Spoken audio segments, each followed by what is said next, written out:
ఈరోజు మనం ఒక అద్భుతమైన కథ గురించి మాట్లాడుకుందాం. దక్షిణ భారతదేశ చరిత్రలో 3 శతాబ్దాలకు పైగా వెలిగిన ఒక మహాసామ్రాజ్యం కథ. విజయనగర సామ్రాజ్యం. సరిగ్గా. మన ముందు విజయనగరం రాజకీయ చరిత్ర అనే ఒక పుస్తకముంది. దీని ఆధారంగా మనం ఈ సామ్రాజ్యం యొక్క ఆవిర్భావం, దాని స్వర్ణయుగం, చివరికి దాని పతనం గురించి కొంచెం లోతుగా చర్చిద్దాం. అవును, ఇది కేవలం రాజులు, యుద్ధాల కథ కాదు. ఇదొక సంస్కృతి, ఒక వారసత్వం, ఒక జీవన విధానం యొక్క కథ. నిజమే. ఈ ఆధారం మనకు 4 రాజవంశాల ద్వారా ఆ ప్రయాణాన్ని చూపిస్తుంది. 2 సోదరులు ఎలా ఒక మహాసామ్రాజ్యాన్ని నిర్మించారు, అది ఎలా ఉన్నత శిఖరాలను చేరుకుంది, చివరికి ఎలా కూలిపోయింది అనే విషయాలను ఇది వివరిస్తుంది. మన లక్ష్యం కూడా అదే. ఈ చారిత్రక ప్రయాణంలోని ముఖ్యమైన ఘట్టాలను, వాటి వెనుకున్న కారణాలను అర్థం చేసుకోవడం. సరే, ఇక ఈ కథను మొదట్నుంచి మొదలుపెడదాం. తప్పకుండా. ఈ సామ్రాజ్య స్థాపకులైన హరిహరరాయలు, బుక్కరాయల కథ చాలా నాటకీయంగా మొదలవుతుంది. అవును, వాళ్లు కాకతీయ సామ్రాజ్యంలో కోశాధికారులుగా పనిచేసేవారని ఒక వాదన ఉంది. 1323లో కాకతీయ సామ్రాజ్యం పతనమయ్యాక వాళ్ల జీవితం తలకిందులైంది. నిజమే. వాళ్ళు ఢిల్లీ సుల్తాన్లకు బందీలుగా చిక్కి ఇస్లాంలోకి మార్చబడ్డారు కూడా. అదే కదా అసలు మలుపు. మహమ్మద్ బిన్ తుగ్లక్, ఢిల్లీ సుల్తాన్, వాళ్ల సామర్థ్యాన్ని గుర్తించి దక్షిణ భారతదేశంలో జరుగుతున్న తిరుగుబాట్లను అణచివేయడానికి మళ్లీ ఇక్కడికే పంపించాడు. కాని ఇక్కడికొచ్చాక శృంగేరి పీఠాధిపతి అయిన విద్యామాధవ అనే మహర్షి వారిని ఎంతగానో ప్రభావితం చేశారు. అవును, ఆయన స్ఫూర్తితో వారు తిరిగి హిందూ ధర్మాన్ని స్వీకరించి ఒక కొత్త లక్ష్యంతో ముందుకు సాగారు. అంటే ఎవరికోసం వాళ్లు యుద్ధం చేయడానికొచ్చారో వారికే వ్యతిరేకంగా ఒక హిందూ సామ్రాజ్యాన్ని స్థాపించారన్నమాట. సరిగ్గా 1336లో తుంగభద్రా నది ఒడ్డున ఆ సామ్రాజ్యానికి పునాది వేశారు. వాళ్లు ప్రారంభించిన సంగమ వంశం దాదాపు 150 సంవత్సరాలు కొనసాగింది. 150 ఏళ్లు అంత సులభంగా గడవలేదు కదా. అస్సలు లేదు. పక్కనే ఉన్న బహమనీ సుల్తానులతో, కృష్ణా తుంగభద్ర నదుల మధ్య ఉన్న సారవంతమైన రాయచూర్ అంతర్వేది కోసం నిరంతరం యుద్ధాలు జరుగుతూనే ఉండేవి. ఆ సంఘర్షణల మధ్యే ఈ వంశంలో కొందరు గొప్ప పాలకులు కూడా వచ్చారు. వారిలో ముఖ్యంగా చెప్పుకోవాల్సింది రెండవ దేవరాయలు గురించి. రెండవ దేవరాయలు. అతని గురించి ప్రస్తావన రాగానే గజభేటకార అనే బిరుదు గుర్తొస్తుంది. అంటే ఏనుగులను వేటాడేవాడని అర్థం. ఇది కేవలం అతని వేట సరదాను చూపిస్తుందా, లేక దీనికేదైనా అంతరార్థం ఉందా? మంచి ప్రశ్న. అది అక్షరాల ఏనుగులను వేటాడటం కావచ్చు, లేదా ప్రతీకాత్మకంగా అంటే ఏనుగులంతటి బలమైన శత్రువులను ఓడించేవాడని కూడా కావచ్చు. ఓ సరే. ఏదేమైనా అతని గొప్పతనం బిరుదుల్లో కాదు, అతను తీసుకున్న ఒక సాహసోపేతమైన సైనిక నిర్ణయంలో ఉంది. ఆ నిర్ణయమేమిటి? అది సామ్రాజ్య గతిని ఎలా మార్చింది? అతను బహమనీ సైన్యంతో పోరాడుతూ ఒక విషయాన్ని గ్రహించాడు. వారి గుర్రపు దళాలు, ముఖ్యంగా వారి టర్కిక్ విలువిద్య నైపుణ్యం తమ సైన్యం కంటే మెరుగ్గా ఉందని గుర్తించాడు. అప్పుడు అతను ఒక విప్లవాత్మకమైన పని చేశాడు. 10,000 మంది ముస్లిం సైనికులను, ముఖ్యంగా విలువిద్యలో నిపుణులను తన సైన్యంలోకే చేర్చుకున్నాడు. ఒక్క నిమిషం. అంటే హిందూ ధర్మ పరిరక్షణ కోసం స్థాపించబడిన సామ్రాజ్యంలో శత్రు సైన్యంలోని వారిని తన సైన్యంలో చేర్చుకున్నాడా? ఇది చాలా ఆశ్చర్యంగా ఉంది. అదే అతని వ్యూహాత్మక మేధస్సు. ఇది కేవలం ఆధునిక ఆలోచన కాదు, ఇదొక రకమైన సైనిక గూఢచర్యం మరియు వ్యూహాత్మక అనుకరణం. శత్రువు బలాన్ని తన బలంగా మార్చుకున్నాడు. ఖచ్చితంగా. అంతేకాదు, వారి మనోభావాలను గౌరవిస్తూ తన సింహాసనం ముందు పవిత్ర ఖురాన్ గ్రంథాన్ని కూడా ఉంచేవాడు. అద్భుతం. మతం కంటే సామ్రాజ్య భద్రతే ముఖ్యమని అతను భావించాడన్నమాట. ఆ నిర్ణయం విజయనగర సైనిక శక్తిని అమాంతం పెంచింది. సరే, సంగమ వంశం తర్వాత అంతా సవ్యంగా సాగలేదు. సాళువ వంశం అధికారంలోకి వచ్చింది. కాని వారి పాలన కేవలం 20 ఏళ్లకే పరిమితమైంది. ఇది కేవలం ఒక చిన్న విరామంలా అనిపిస్తుంది. పైకి అలా కనిపించినా అది చాలా ముఖ్యమైన పరిణామం.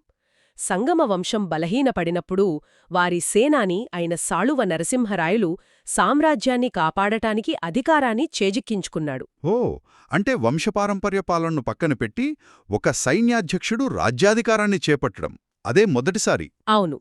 ఇది తర్వాత కాలంలో తులువ వంశం అధికారంలోకి రావడానికి ఒక మార్గాన్ని చూపించింది. కాబట్టి అది సంధికాలమే అయినా భవిష్యత్ రాజకీయాలకు ఒక ఉదాహరణగా నిలిచింది. ఆ తర్వాత వచ్చిన ఆ తులువ వంశంలోనే విజయనగర సామ్రాజ్య చరిత్రలోనే అత్యంత ప్రసిద్ధ పాలకుడొచ్చాడు, శ్రీ కృష్ణదేవరాయలు. అవును. అతని పాలనాకాలాన్ని అంటే 1509 నుంచి 1529 వరకు స్వర్ణయుగం అంటారు. అసలు ఒక పాలనను స్వర్ణయుగమని పిలవాలంటే ఏం జరగాలి? కేవలం సైనిక విజయాలు సరిపోతాయా? అస్సలు సరిపోవు. స్వర్ణయుగమంటే సైనిక, రాజకీయ, ఆర్థిక మరియు సాంస్కృతిక రంగాల్లో ఒకేసారి అత్యున్నత స్థాయికి చేరుకోవడం. కృష్ణదేవరాయల కాలంలో సరిగ్గా అదే జరిగింది. సైనికంగా ఎలా? సైనికంగా అతను దాదాపు ఓటమి ఎరుగని యోధుడు. బీజాపూర్ సుల్తాన్ను ఓడించి రాయచూర్ను స్వాధీనం చేసుకున్నాడు. ఒడిషా గజపతులను ఓడించి ఉదయగిరి, కొండవీడు వంటి దుర్భేద్యమైన కోటలను గెలుచుకున్నాడు. కానీ అతని కీర్తి కేవలం కత్తితో రాలేదు, కలంతో కూడా వచ్చింది. అతనికి ఆంధ్రపోజ అనే బిరుదుంది కదా. ఉంది. అతని ఆస్థానంలో అష్టదిగ్గజాలు అనే 8 మంది గొప్ప తెలుగు కవులు ఉండేవారని మనం చదువుకున్నాం. అలసాని పెద్దన, తెనాలి రామలింగ, ఈ పేర్లు ఇప్పటికీ మనకు సుపరిచితమే. అవును. అదొక అద్భుతమైన సాహిత్యవేదిక. అతను కేవలం కవులను పోషించడమే కాదు, స్వయంగా గొప్ప కవి మరియు పండితుడు. ఆముక్తమాల్యద. ఖచ్చితంగా. తెలుగులో ఆముక్తమాల్యద అనే మహాకావ్యాన్ని రచించాడు. ఇది కేవలం ఒక కావ్యం కాదు, ఆనాటి పాలనా విధానాలు, సామాజిక పరిస్థితులపై ఒక విశ్లేషణ కూడా. ఒక చక్రవర్తి అటు యుద్ధభూమిలోనూ ఇటు కవిత్వంలోనూ ఒకే స్థాయిలో రాణించడం చాలా అరుదు. అందుకే అతని కాలం ఒక సంపూర్ణ స్వర్ణయుగం. అంత గొప్ప స్వర్ణయుగం తర్వాత కేవలం 35 సంవత్సరాలలోపే ఆ మహాసామ్రాజ్యం కూలిపోయే స్థాయికి ఎలా వచ్చింది? ఇది ఒక వ్యక్తి చేసిన తప్పిదమా, లేక వ్యవస్థలోనే లోపం ఉందా? ఇవి చాలా క్లిష్టమైన ప్రశ్న. తక్షణ కారణమైతే ఒక వ్యక్తి చేసిన రాజకీయ తప్పిదమే. అంటే అళియ రామరాయలు. అవును. కృష్ణదేవరాయల తర్వాత అతని అల్లుడైన అలియ రామరాయలు రాజప్రతినిధిగా అధికారాన్ని నడిపించాడు. అతను చాలా సమర్థుడు, కానీ కొంచెం అతి విశ్వాసమున్నవాడు. అంటే దక్కన్ సుల్తానుల మధ్య ఉన్న విభేదాలను వాడుకుని వారిని ఒకరిపై ఒకరిని ఉసిగొల్పి తన ఆధిపత్యాన్ని నిలుపుకోవాలని చూశాడు. అంటే విభజించి పాలించు నీతిని అనుసరించాడు.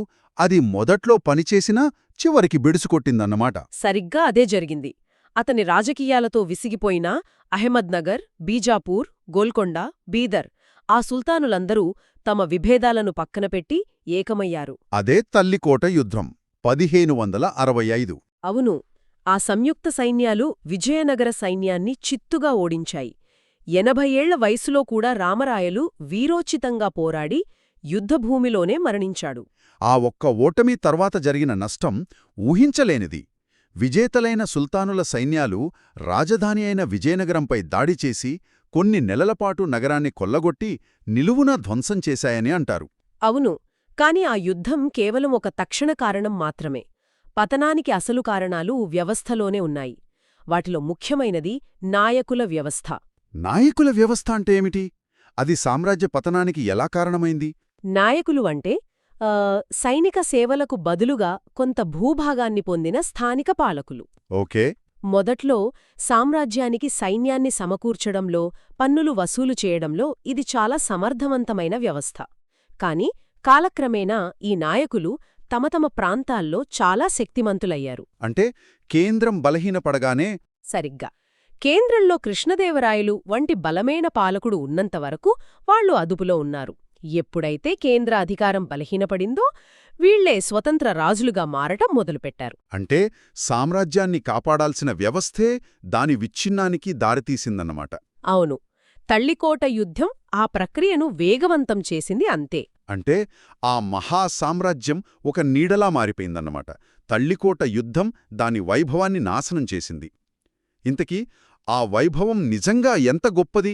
మన కవులు, చరిత్రకారులు చెప్పేది అతిశయోక్తి కాదని ఎలా చెప్పగలం? అక్కడే మనకు బయటివారి సాక్ష్యం ఉపయోగపడుతుంది. ఆ కాలంలో విజయనగరాన్ని సందర్శించిన విదేశీ యాత్రికులు మనకు నిష్పాక్షికమైన చిత్రాన్ని అందిస్తారు. వారి రచనలు ఆనాటి అద్భుతాలను మన కళ్లకు కడతాయి. ఉదాహరణకు ఎవరున్నారు? వారు ఏం చూశారు?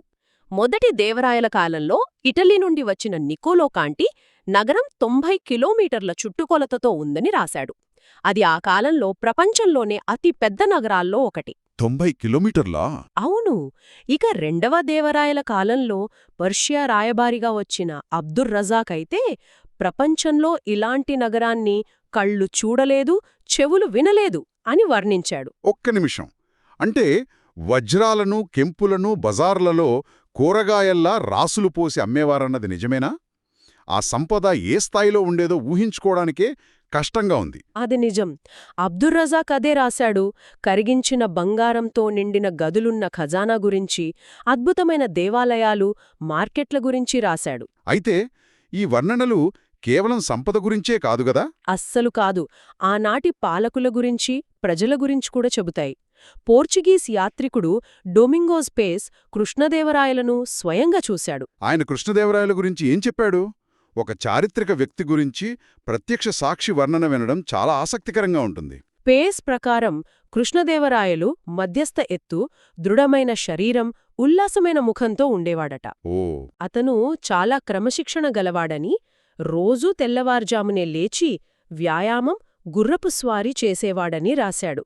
ఇది మనకొక రాజు యొక్క వ్యక్తిగత జీవితంలోకి తొంగిచూసే అవకాశాన్నిస్తుంది. అద్భుతం. అదే సమయంలో ఫెర్నావు నూనేజ్ అనే మరో పోర్చుగీస్ యాత్రికుడు మహానవమి పండుగలు ఎంత వైభవంగా జరిగేవో వర్ణించాడు. కాని అదే సమాజంలో సతీసాగమనం వంటి ఆచారాలు కూడా ఉన్నాయని ప్రస్తావించాడు. అవును. అంటే ఈ కథనాలు మనకు వైభవాన్ని మాత్రమే కాకుండా ఆనాటి సమాజంలోని సంక్లిష్టతను, మంచి చెడులను కూడా చూపిస్తాయి. ఖచ్చితంగా.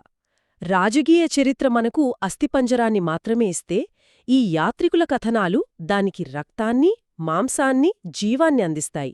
అవి మనకు ఆ కాలాన్ని త్రిమితీయ చిత్రంగా చూపిస్తాయి. ఈరోజు మనం విజయనగర సామ్రాజ్యం యొక్క అద్భుతమైన ప్రయాణాన్ని చూశాం.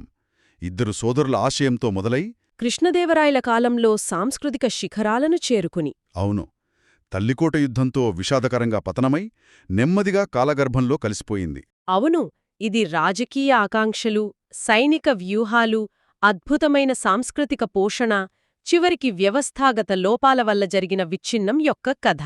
ఈ ఆధారం మనకు కేవలం తేదీలు, పేర్లనే కాకుండా ఆ యుగాన్ని తీర్చిదిద్దిన వ్యక్తుల నిర్ణయాలను, వాటి పర్యవసానాలను కూడా స్పష్టంగా చూపిస్తుంది. నిజమే. అద్భుతంగా ముగించారు. ఇక శ్రోతలు ఆలోచించడానికి ఒక విషయం.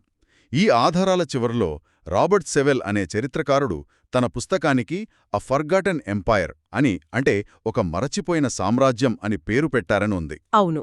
మనం ఈరోజు ఇదంతా చర్చించుకున్న తర్వాత మీకేమనిపిస్తుంది? అది నిజంగా మరచిపోయిన సామ్రాజ్యమేనా? లేక దాని వారసత్వం మన భాషలో, సాహిత్యంలో, సంస్కృతిలో, హంపీ శిథిలాలలో, నేటికీ దక్షిణ భారతదేశంలో బలంగా ప్రతిధ్వనిస్తూనే ఉందా? మీకు ఈ వీడియో కనుక నచ్చినట్లయితే లైక్ చేయండి, షేర్ చేయండి, సబ్స్క్రైబ్ చేయండి. Thank you.